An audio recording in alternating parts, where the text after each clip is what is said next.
Hey guys, I'm Randy Birdsong. I'm out here today setting up some of my Wildgame Innovations feeders. This particular model is one of the 40-gallon poly feeders.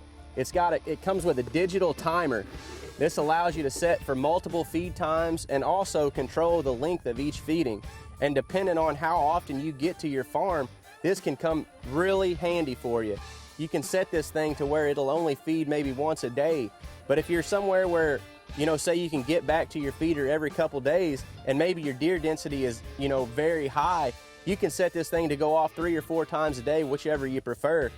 Another cool thing about it is you can also set it to where it can either go off daylight or night or possibly just daylight if it's during hunting season. If you're in a state that allows to hunt over feeders, you can set this thing and really get those deer keyed in to hitting it during daylight hours. Something to think about is the actual location where you're setting these feeders.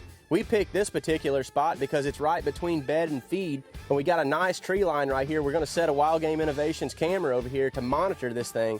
A feeder without a camera is basically useless in my book. You always need to try to monitor it with a camera where you can, because that's really gonna let you know which deer is hitting it and also the time of day they're hitting it. These are some of the things to think about the next time you go out and get a feeder or set a feeder up on your place.